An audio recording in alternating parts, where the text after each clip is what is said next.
Olá, amigo, olá, amiga, seja mais uma vez bem-vindo, seja mais uma vez bem-vinda a esse momento especial onde juntos estamos estudando a Palavra de Deus, descobrindo temas para a família. Esta é a Semana da Família, Fortalecidos para Vencer. Fique comigo nos próximos instantes, porque a Palavra de Deus vai falar ao seu coração.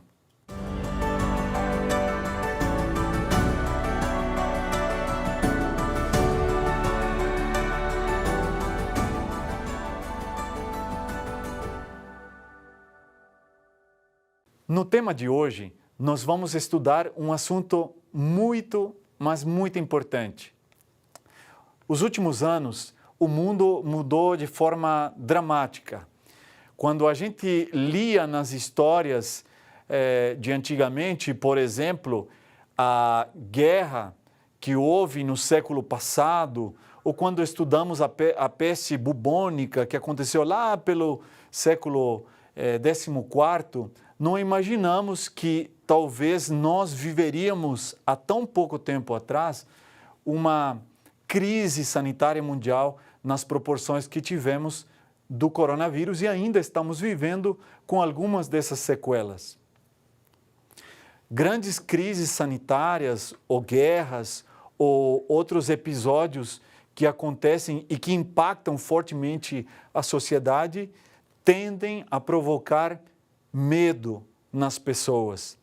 Medo de morrer, medo de perder um ser querido, medo de ficar doente, medo de perder o emprego, ser demitido porque a empresa tem que fechar, porque já não pode mais continuar com as suas portas abertas, medo de fracassar, medo de não conseguir atingir os nossos objetivos.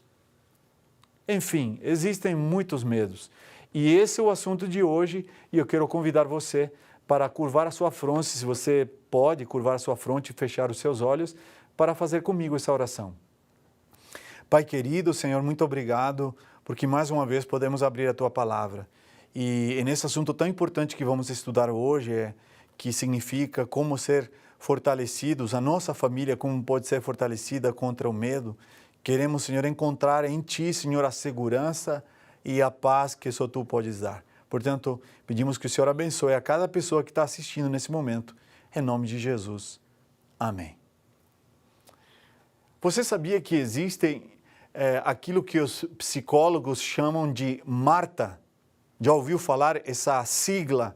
Na verdade, não é uma sigla, é um acróstico que a maioria dos psicólogos usam. É o termo MARTA. Isso mesmo, como um nome que a gente pode conhecer alguém, ou até mesmo a Marta da Bíblia.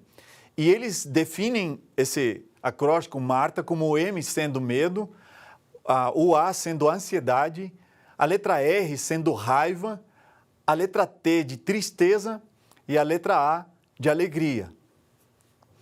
Cada uma dessas emoções, medo, ansiedade, raiva, tristeza e alegria, os psicólogos dizem que são as emoções mais comuns e são as mais recorrentes em cada um de nós. O medo, por exemplo, eu estou falando aqui com você, todos nós seres humanos, desde que somos pequenos, temos algum tipo de medo, não é mesmo? Algumas pessoas têm medo, por exemplo, de elevador, não conseguem entrar no elevador. Outras pessoas têm medo de lugares abertos, né? Aquilo que chamamos de acrofobia. Outras pessoas têm medo de ficar sozinhos, de terminar a vida sozinhos, e tem alguns termos que são mencionados até pela psicologia, e eu anotei alguns deles aqui. Por exemplo, o medo da morte é chamado de tanatofobia, medo da morte. O medo de escuro em crianças e adultos também é outro tipo de medo. Mas quando nós falamos em medo, normalmente é uma antena que a gente tem ou desenvolve na mente que nos evita sofrimentos. E a grande diferença entre o medo e a ansiedade é que o medo tem um objeto específico. Ou é um lugar aberto, ou é um avião, ou é um elevador, ou é o escuro. Então, o medo ele é gatilhado por um objeto específico e as pessoas tendem a evitar, a fugir desse objeto. A psicologia diz que quando se trata de ansiedade, é um medo generalizado, mas que não pode ser identificado facilmente com um objeto específico. Então, dizemos que a ansiedade é um estado de alerta que a mente provoca diante de alguma situação que a mente considera que pode ser ameaçadora. Então, por exemplo, colocando alguns exemplos, você vai fazer uma entrevista de emprego e você, nos dias anteriores, começa a sentir palpitações mais rápidas, começa a sentir as mãos transpirando, a boca fica seca, se forma um nó no estômago.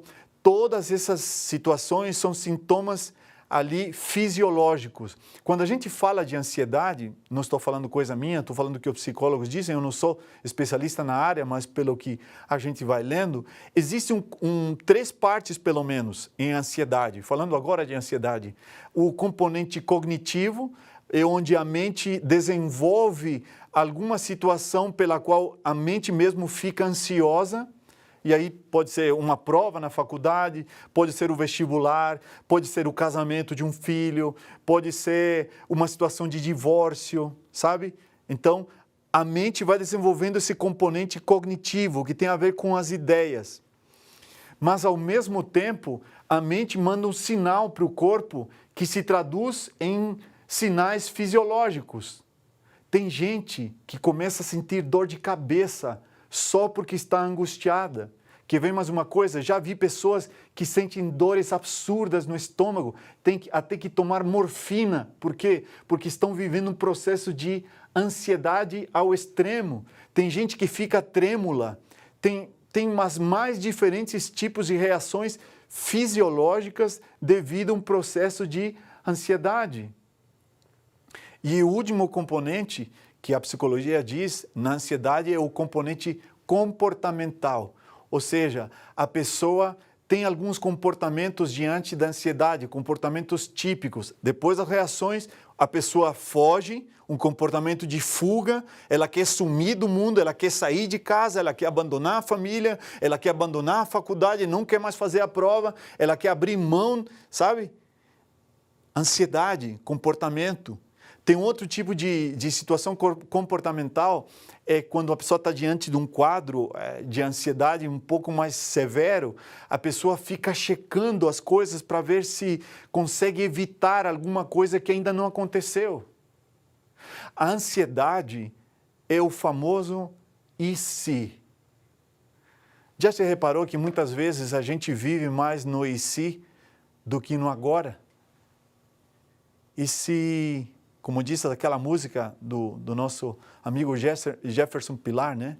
E se o mar não abrir, e se a porta não for aberta, e se o plano que eu estou fazendo não der certo, e se a faculdade eu não conseguir terminar de pagar, e se meu filho não conseguir casar, e se meu sonho não conseguir ser realizado, e se a gente não conseguir gerar um filho depois de tanto tempo que nós estamos fazendo o tratamento, essa ansiedade desse e se traduz naquilo que nós estamos falando hoje.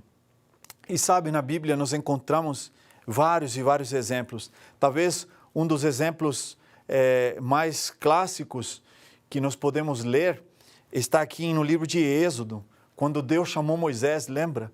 E Moisés, ele estava apacentando o rebanho do seu sogro Jetro, e ele era sacerdote de Midian, diz aqui em Êxodo capítulo 3, se você tem condições de abrir a Bíblia, Êxodo capítulo 3, Moisés estava ali apacentando ali o rebanho do seu sogro, e de repente ele estava andando ali no deserto, chegou perto de Horebe, ali no monte de Deus, e ali o anjo do Senhor lhe apareceu numa chama de fogo, e no meio de uma sarça.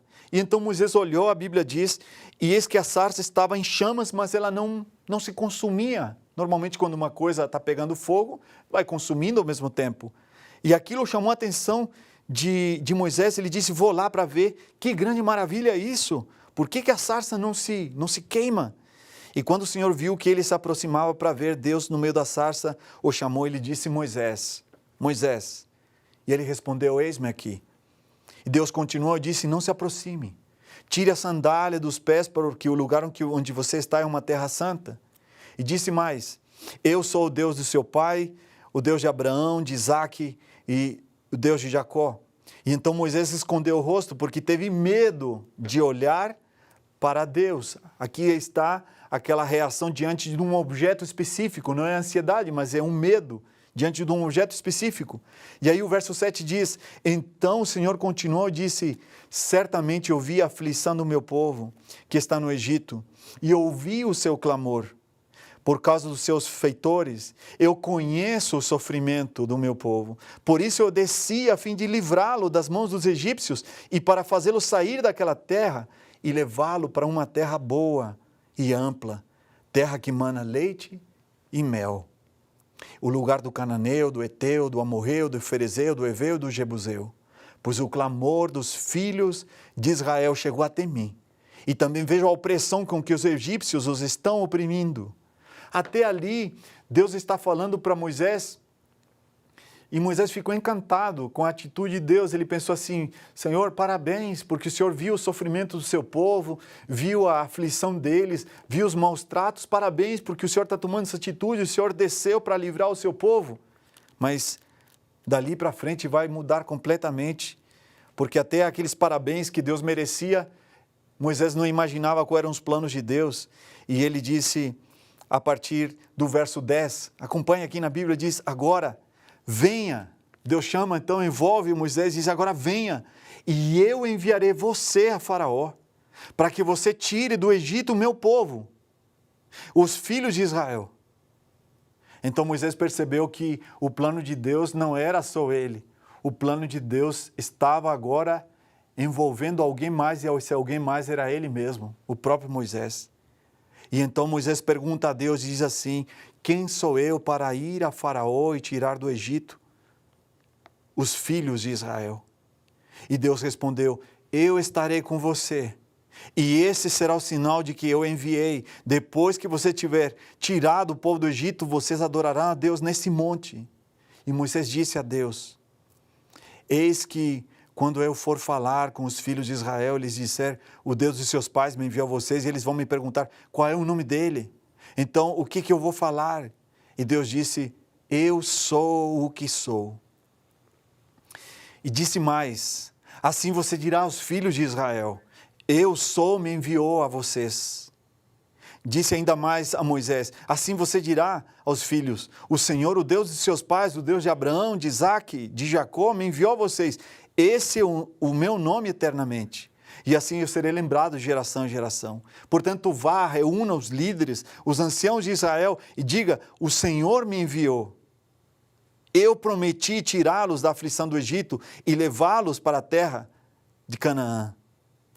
O verso 18 diz: e ouvirão o que você vai dizer, e você irá com os anciãos de Israel ao rei do Egito, e você lhe dirá: o Senhor Deus dos hebreus veio ao nosso encontro.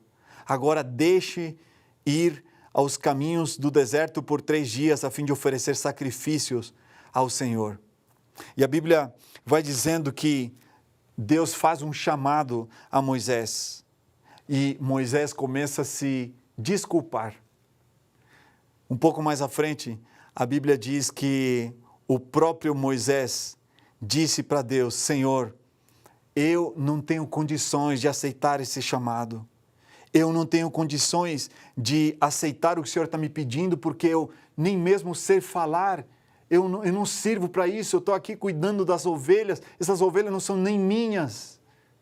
Em outras palavras, Moisés está dizendo para Deus: Senhor, eu tenho medo. Eu tenho medo desse desafio que o Senhor está colocando nas minhas mãos. E ali nós encontramos o capítulo 3 e o capítulo 4, Deus tentando convencer e tentando tirar esse medo do colo de Moisés.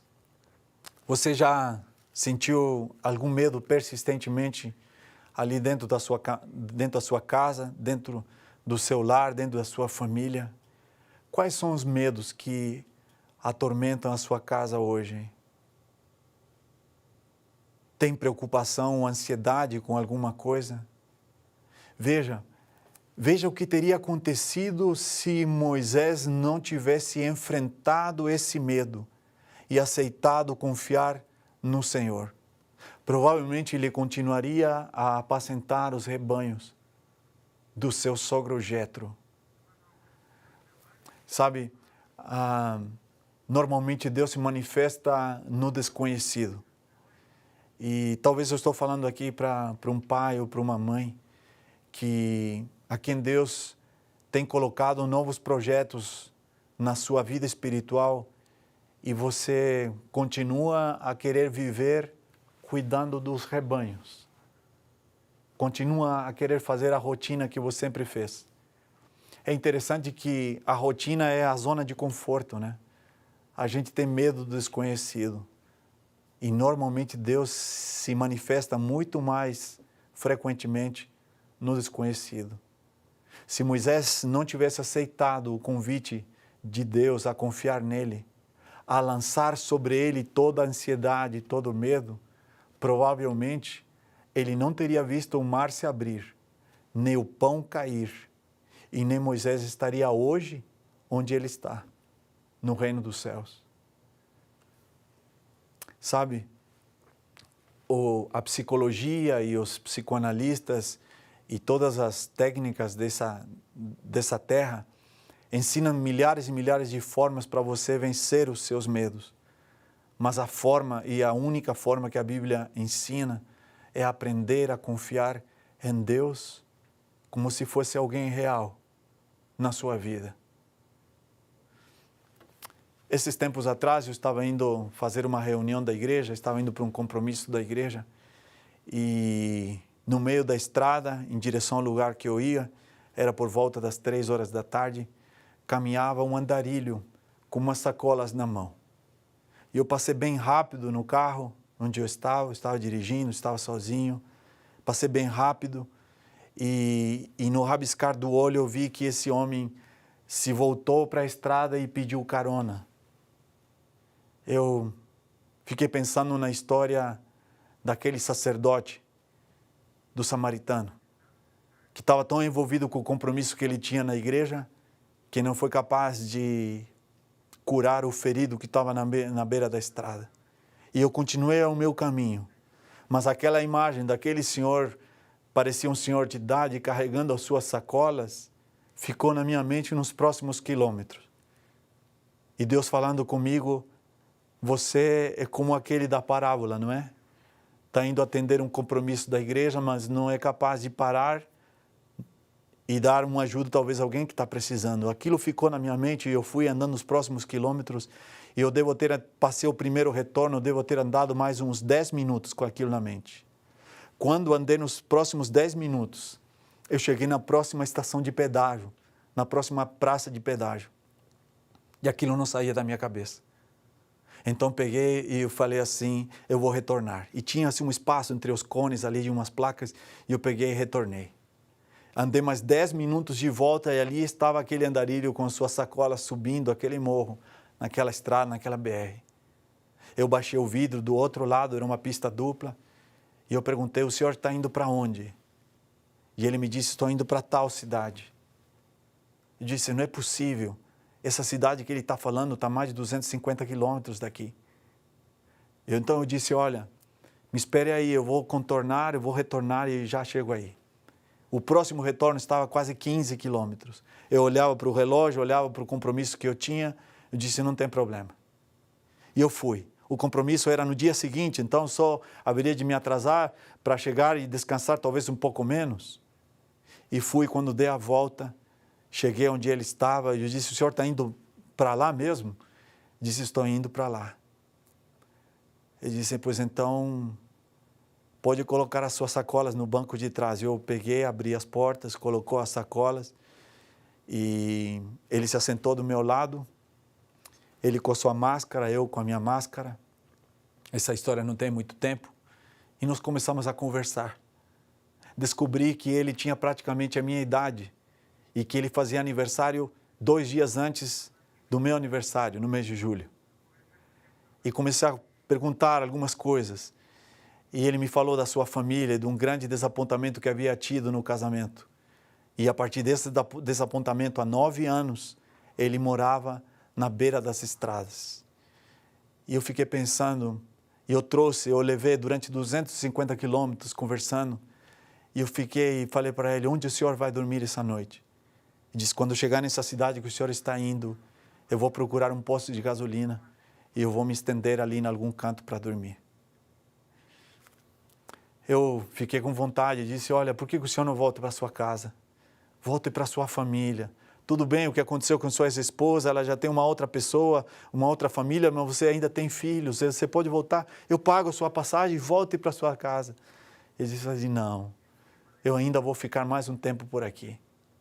Quando nós chegamos até a cidade onde eu estava indo, eu parei no posto que ele queria, havia ali um restaurante, eu fui lá, deixei pago a janta para ele, peguei algumas roupas que eu estava levando para participar das reuniões da igreja e deixei com ele mais algum dinheiro.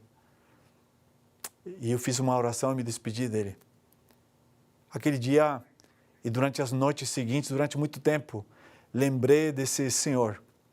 Não vou mencionar o nome dele aqui por uma questão de ética, mas aquele dia descobri o que significa confiar em Deus e viver cada dia como se fosse o último dia da sua vida.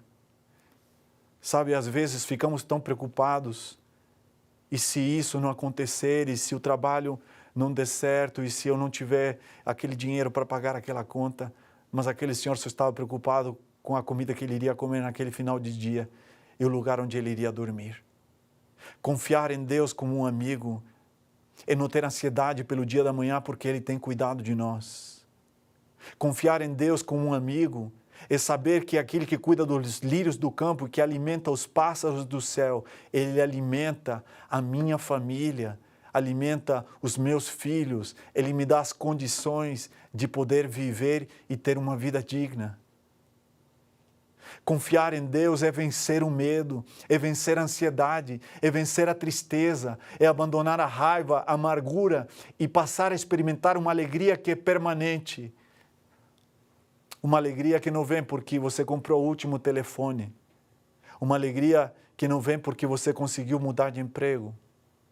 Uma alegria que não vem da última roupa que você conseguiu comprar, mas uma alegria de ter a Jesus, o Salvador da sua vida, morando dentro da sua casa, morando dentro da vida dos seus filhos, morando dentro da vida da sua esposa, morando dentro da sua vida.